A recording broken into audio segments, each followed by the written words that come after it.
Hello, this is Ms. Hammonds for Bio 2113 AP1. In this video, you're going to follow along with me as I discuss Chapter 3. Please make sure that you have your lecture handout or your guided notes that were provided to assist you in following along. On the first chart of your sheet, you have a similar organelle chart that is partially filled in. I want to say the majority of what is listed on your document is also populated on this slide, so you would be able to complete it with this document. So in Chapter 3, we talk about cells, and the first thing we're going to look at is the cell theory. And the cell theory states that all living things are made up of one or more cells. Cells are the basic unit of structure and function. All cells come from pre-existing cells. Cells contain the hereditary information, which is passed from cell to daughter cell during cell division, and that all cells are basically in the same chemical composition.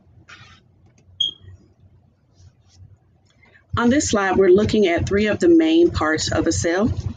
That is the cell's membrane that regulates what enters and exits the cell's nucleus, which is referred to often as the brain, which regulates the functions of the cell, and then the organelles. And here you have just a few of the organelles that may be present in various types of cells, and their function will depend on which type of cell that it is.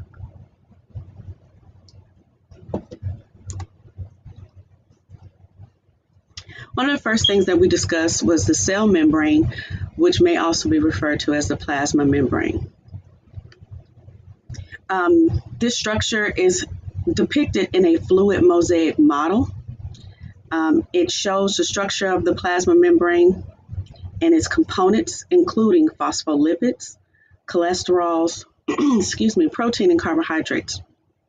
Each of these structures give the membrane its fluid character, and it's the main fabric of the membrane that's composed of an amphibic, which is water-fearing, or a amphobic tail, which is water-fearing. And I said that backwards. Crap, I do that every time. So the head is I said it right. The head is the hydrophilic, and the tail is the hydrophobic. Okay. Again, the plasma membrane is the biolayer of phospholipids. These phospholipids line up so that their hydrophilic heads face the outward portion of the membrane, and the hydrophobic tails lie tail to tail. And you can kind of see what I just described to you here. All of the little white balls would represent the heads, and then the tails are tail to tail.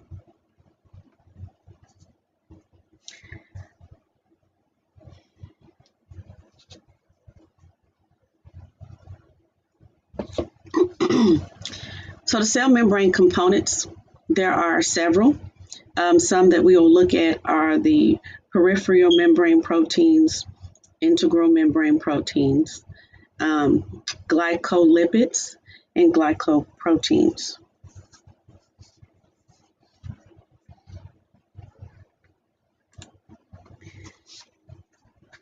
Listed at the bottom of your screen, it lets you know that cholesterol helps to stabilize the membrane structure. Glycolipids and glycoproteins make up the glycolyx, which is a sugary covering on the surface of this cell membrane. Integral proteins are the proteins that are embedded in the membrane. These proteins are firmly inserted into the membrane. Some of the transmembranes and some protrude from from one face only. So even though the membrane has two sides, the integral proteins will appear only on one side of it. They will form channels for transport of molecules. Some of them are carriers of molecules across the entire membranes, and then there are others that act as enzymes.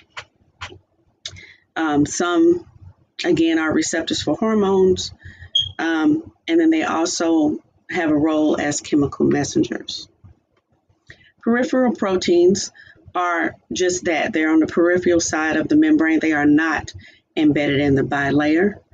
They are attached to the integral proteins. They can act as enzymes, support filaments inside of the cell, and they can link other cells together.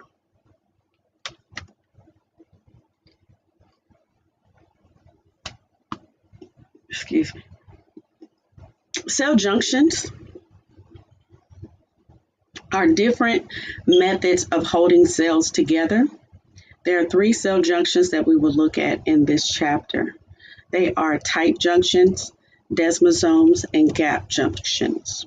The first is the tight junction. It forms an impermeable connection between cells. It's a series of integral proteins within the plasma membrane of the adjunct cell that fuse together, forming an impermeable junction between the 2 cells. So there's whenever a tight junction is present, there's no movement of particles in the area of its location. Desmosomes are anchoring junctions. They primarily prevent the separation of the cells that are attached.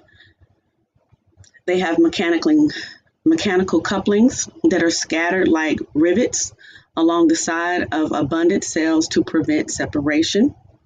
Anchoring junctions bind adjacent cells together and help them form an internal tension reducing network of fibers. So again, its primary function is to prevent the unwinding or the connection of the cells. Gap junctions are not necessarily like the 2 previous. They are communicating junctions between cells. They allow movement of ions and various electrical impulses. So we have interstitial fluid. This is an extracellular fluid that surrounds cells. It contains the nutrients that the cell needs.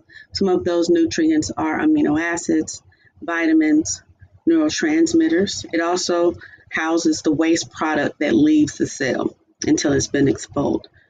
Some things can travel across the membrane and some things cannot travel across the membrane, as we've mentioned. This term, or this inability to have all things pass through, is referred to as selectively permeable. It allows certain substances that have a set amount or a set criteria that it meets to pass unaided through the interstitial fluid or the selectively permeable membrane. Membrane transport are the pathways through cell membranes and basic mechanisms of transport. We have several types of transport that we're going to look at. We have diffusion, which can be simple and facilitated. And then we have active types of transports. So diffusion is the movement of particles from an area of high concentration to an area of low concentration. The higher the temperature of that substance, the faster the molecules will spread in a diffusion solution. Simple diffusion is another passive type of transport. All diffusions are passive, meaning that they do not require energy. Simple diffusion is a process by where a substance passes through a membrane without the aid of an integral protein. Facilitated diffusion is also a passive transport that moves molecules along a gradient. And so a gradient would usually be from an area of high concentration to an area of low concentration. But with facilitated diffusion, it will be guided. There's usually the presence of some other molecule or some other type of enzyme that will aid it through the help of the integral proteins to pass through. And so here with our simple diffusion, it's demonstrating that from this point, particles are just able to come through the membrane unassisted. This one shows you a simple diffusion, but it does pass through a channel protein, and it's just a pathway that it can take, but it's still unassisted. Here, with the facilitated diffusion and other types of active transport, you see the presence of carrier proteins that do support the movement of those particles. So again, we just discussed diffusion is molecules that move down their concentration gradient from an area of high concentration to an area of low concentration. So initially, when the food coloring is placed into the water, you see the area where there's a large concentration of it. If this is warmer water, the movement of the color particles increases more rapidly, and they will move and fill in the space until the entire container is the same color as the food coloring. Some additional examples of simple diffusion, again, is that it goes through a semi-permeable membrane. The structure of the bilipid allows these small nonpolar substances, some examples would be oxygen and carbon dioxide, to pass through the membrane down their concentration gradient. Facilitated diffusion of substance crosses the cell membrane as well, but it takes place with the help of proteins, such as channel proteins or carrier proteins. Those proteins are less selective than other carrier proteins and usually mildly discriminate between the cargo based on the size or what charge they may carry. Carrier proteins are more selective and often allow one particular type of molecule to pass through. Osmosis is the movement of water or other solvent through a plasma membrane from a region of low concentration to a region of high concentration. This is a passive transport. Water also passes freely through the transmembrane proteins called aquaporins. Osmosis occurs whenever the water concentration differs on the two sides of a membrane. So here it shows you a semi-permeable membrane, and where we are initially is that we have the same amount of solute on both sides. However, the particles are greater on the right-hand side than they are on the left-hand side. So for osmosis, unlike diffusion, even though it's a type of diffusion, these particles are going to go from where they have a low concentration, which is on the left, and move toward the area of the high concentration. Examples of this, if you look at the bottom, would be a hypertonic solution. And we're going to look at tonicity in our next few slides. So tonicity is the ability of a solution to change the shape or tone of a cell by altering the cell's internal water volume. There are three types of solution where tonicity will occur. That is hypertonic solutions, isotonic solutions, and hypotonic solutions. A hypertonic solution has a solute concentration higher than another solution, or it has a higher solute concentration than another solution. Remember, the solute is what is being dissolved, and the solution is what does the dissolving. So in a hypertonic solution, the amount of solute that is present is higher than the solution that's dissolving it. It's like if I had a big container of water and I poured in so much salt that the salt would not dissolve. In an isotonic solution, the amount of solute and solution are equal to one another. So the cells that are placed into that solution would not change.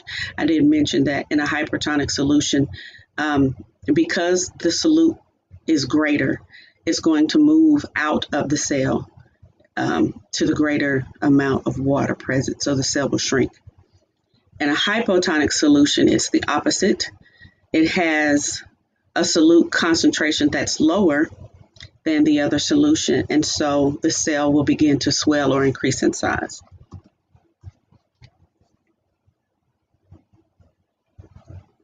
All right, so active Bah. Active processes require the use of energy to transport molecules across the membrane. Some examples are primary active transports or secondary active transport. We have vascular transport such as endocytosis, transcytosis, vascular trafficking, and exocytosis.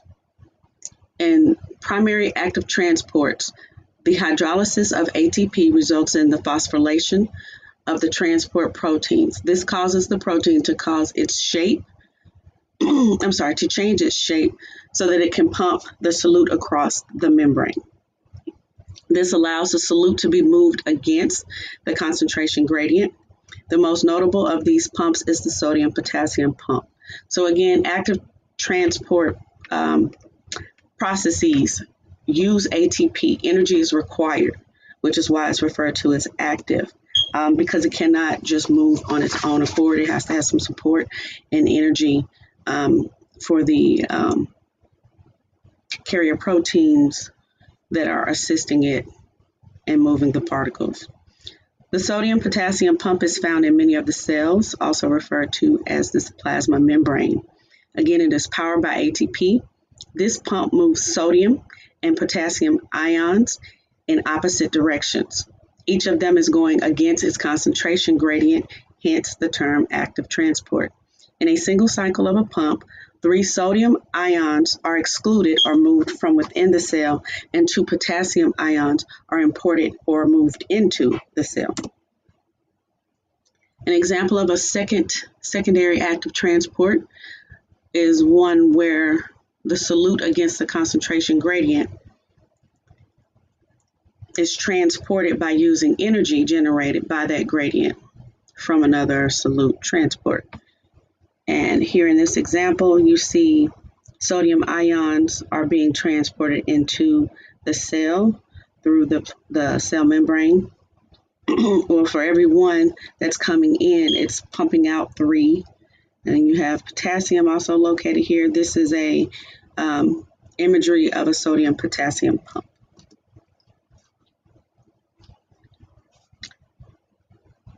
So passive movement of ions from an area of high concentration to an area of low concentration is referred to as a chemical gradient. Ions are also attracted to areas of opposite charge. This is called the electrical gradient, and together they form the electrochemical gradient. In vascular transport, fluids contain large particles and macromolecules that are transported across the cellular membrane inside of membranous sacs that are located within the cell. Some of these sacs are referred to as vesicles, and there are 4 types. There is endocytosis, transcytosis, vascular trafficking, and exocytosis. In this imagery, you're looking at endocytosis. It's a form of an active transport in which a cell envelops extracellular materials using its cell membrane. Once it's enveloped, it will move that particle either out of the cell or it will transport it to another location. So here with a phagocytosis, the substance has been enveloped and then it's moved outside of the membrane. In penocytosis, the particles that are enveloped are smaller, and so they are also moved up out of the cell membrane. And then you also have a receptor-mediated endocytosis, where there are certain proteins, that connect to certain vesicles. Once they are encapsulated or enveloped, they will also be moved out of the cell. So exocytosis is like endocytosis, but it's in reverse. Rather than the material being packaged out of the cell, is actually packaged into the cell or moved within the cell membrane. Those vesicles fuse with the cell membrane, and then the contents are released into the extracellular space.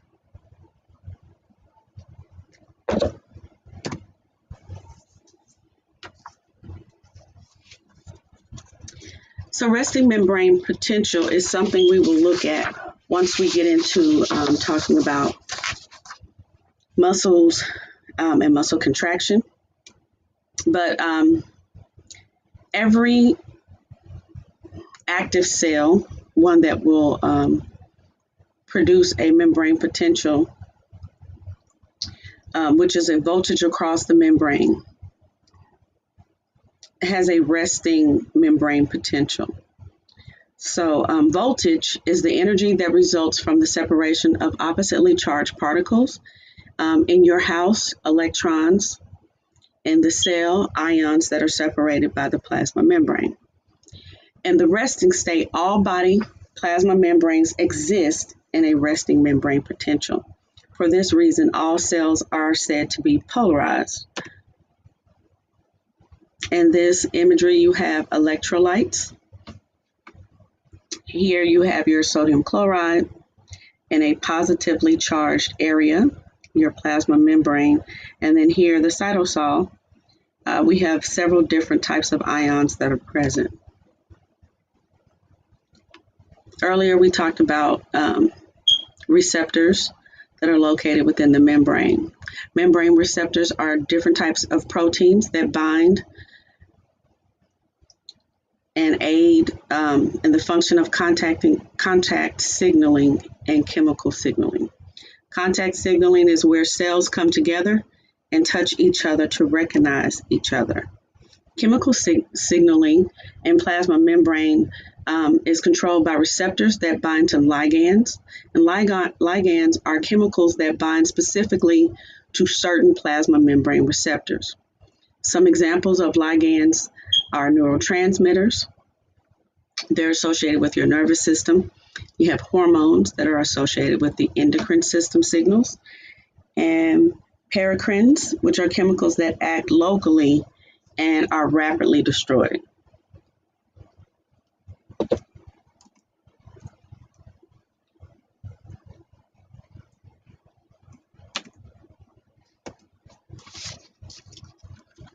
Some additional types of messengers are in the G protein linked to receptors. A G protein is activated and it then activates a second messenger through a relay that causes a cascade of events inside of the cell. So here you have the cell surface hormone receptors being triggered to signal a transduction to a second messenger. Electrical signaling occurs in certain plasma membrane proteins that are channel proteins that respond to the changes in the membrane potential. They're either going to open or they're going to close the channel, depending on the need of the cell. And then for the next few slides, we're going to be looking at some of the organelles. The cytoplasm is the cellular material between the plasma membrane and the nucleus. The cytoplasm has three primary components. That is the cytosol, which is the fluid that the organelles are floating in. Organelles, and there are a variety of types. They have the metabolic machinery of the cell. Each organelle has a specific function or role that it plays within the cell. And then you have inclusions. These are substances that may or may not be present in every type of cell. Organelles are the organs of the cell, and each performs a unique task or function for that cell. Organelles can be membranous or non-membranous. Membranous organelles are bound by the membrane, which separates its internal environment from that of the cell. Those that are non-membranous are not bound by a membrane. The membranous organelles work together to maintain the life of the cell by creating an endomembrane system. So for the next few slides on your own, I would like you to go through each of these organelles, review their primary functions. The list that was provided at the beginning of the presentation would be a group of organelles that you should put some focus into. All right. And then as we continue, we're going to look at the cell cycle.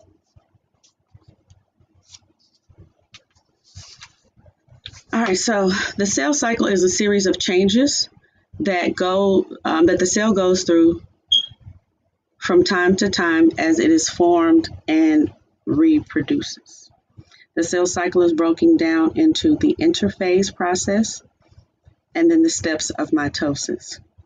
Interphase is when the cell is growing and carrying out its metabolic activities. Mitosis is when the cell divides into two identical cells. Mitosis is the division of the nucleus.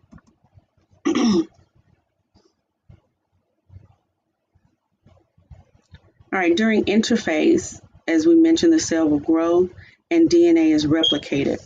During the mitotic phase, the replicated DNA and the cytoplasmic components are separated and the cell will divide into two new daughter cells.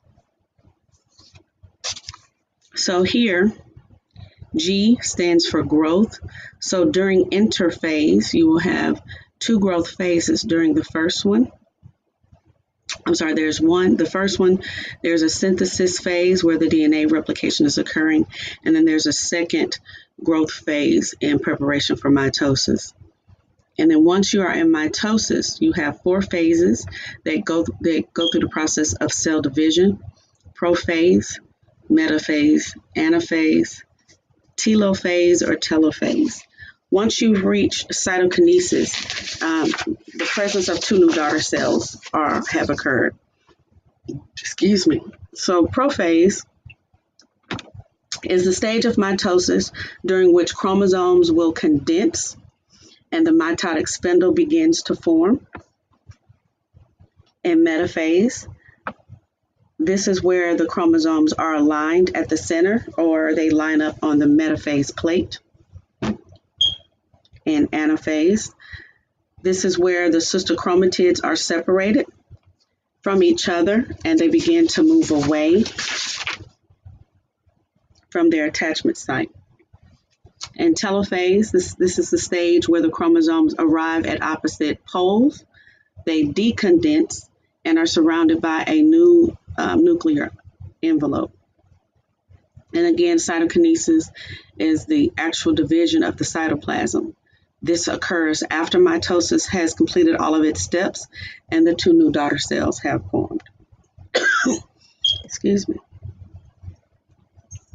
And we've actually kind of briefly gone through this. Interphase is the period of cell formation to prepare for cell division. You have G1, which is the growing and metabolic active phase. S phase, which is continuing in growth and DNA synthesis. And then G2, which is the growth and final preparation for mitosis. So what is the role of DNA in protein synthesis?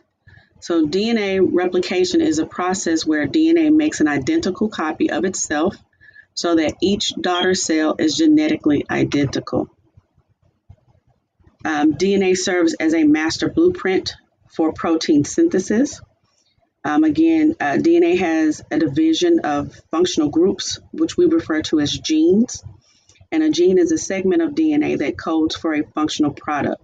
That product can be mRNA, tRNA, or rRNA, which we'll look at later in this presentation. Since there's such a vast variety of genes that can be transcribed into the various types of RNA, subsequently, they can be translated into polypeptides. They can become proteins. Most gene codes are for the synthesis or for the production of proteins. This is the molecular structure of DNA. Again, DNA is a double helix and is composed of two complementary strands. These strands are bonded together by their nitrogenous bases, and they pair using their hydrogen bonds. So as you go through DNA replication, you have three stages that occur. The initiation is when the two complementary strands are separated. Special enzymes, including a helicase, will untwist and separate the two strands of DNA. The elongation will occur, where each strand becomes a template, along with a new complementary strand being built. DNA polymerase brings in the correct base to complement the templated strand, synthesizing a new strand from base to base. So remember, we stated that there are 4 bases in DNA. That is A for adenine, G for guanine, T for thymine, and C for cytosine. During termination, this occurs once the 2 original strands are bound to their own finished complementary strands, and the DNA replication is stopped, and the 2 new identical strands have been created. So as I mentioned, the bases that are found within DNA are adenine, thymine, cytosine, and guanine. If you look at the color coding within this imagery, you'll see that A, which is red, always pairs with T. So let me find it. The red and I guess that's orange. Red and orange will always go together. Cytosine and guanine always pair, which is the blue and the green. DNA replication faithfully duplicates the entire genome of a cell. During the DNA replication, a number of different enzymes work together to pull apart the 2 original strands so that they can be used as templates to synthesize or create new complementary strands. The 2 new daughter DNA molecules contain 1 pre-existing strand and 1 newly synthesized strand. Thus, DNA replication can be said to be semi-conservative. So again, are the phases of cell division.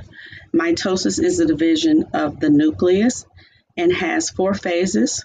We refer to them as PMAT, prophase, metaphase, anaphase, and telophase. And then cytokinesis occurs after telophase once the cytoplasm has been separated.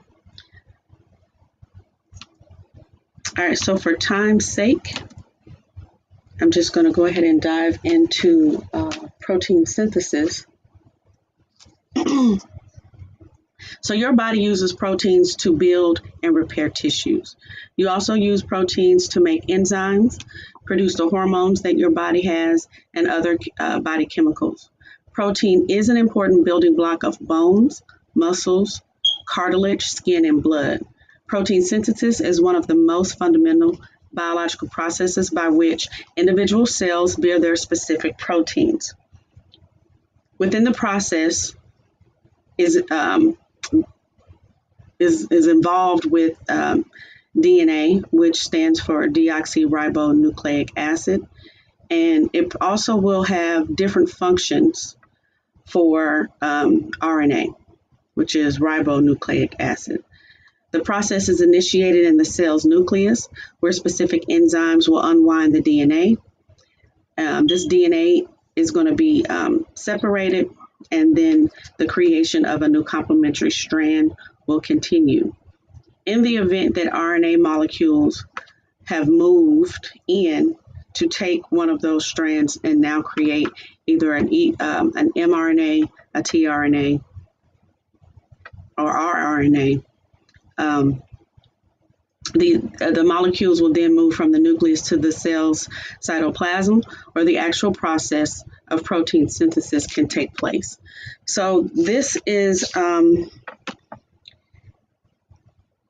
a demonstration of DNA being replicated, and then it shows you how this bottom strand of DNA will be go through transcription to produce an RNA strand.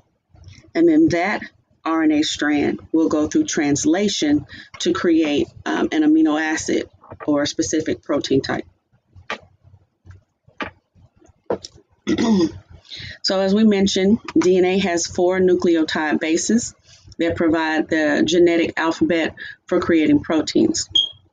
Each of these are in sets or sequences of 3 bases that signifies a specific amino acids. We refer to these sets of 3s as triplets. Well, let me just go through this real quick. Just to review, Adenine, or A, always pairs with T. These four bases are only present in DNA. But here, as we're taking the complementary strand of DNA and we're converting it to an RNA strand, every time an A, well, see, I don't understand this image because it has ATG. A would pair with T, but that one wouldn't be T. This should be UAG or UAC. But AUG is the starter protein. I don't know. Look, I don't want to confuse anybody because the way this strand is created, it's based on the first DNA strand, not on the second one. I guess that's what I should be looking at. So A would pair with the T that's in the DNA. A would pair with T if it were DNA, but it's RNA. So the thymine does not exist. Uracil will replace the T. And then C always pairs with G. Just took me a moment to figure out what the diagram represented. So the complementary strand of DNA is here, and then the original strand is the one that's used to create the RNA. So DNA provides the instructions for making proteins. RNA decodes those instructions and then actually produces those proteins. There are three types of RNA. First is your messenger RNA that carries a transcript of the code of protein production to the cytoplasm. Then you have ribosomal RNA, which form the ribosome subunits that provide the site for protein synthesis. And then you have transfer RNA, and they ferry those amino acids to the ribosomes. So protein synthesis involves two major steps. That is transcription, where DNA information is encoded to create an mRNA, and then translation, where the information carried by the messenger RNA is decoded and used to assemble polypeptides. And we've gone through initiation, elongation, and termination. This is just another slide that's going through translation and transcription. All right, so that concludes the presentation of Chapter 3. Again, continue to go back through these slides. It does give you some examples of the triplets. Codons are what we refer to as the amino acids, and then the anticodon would be what's created in opposition when you're changing from one type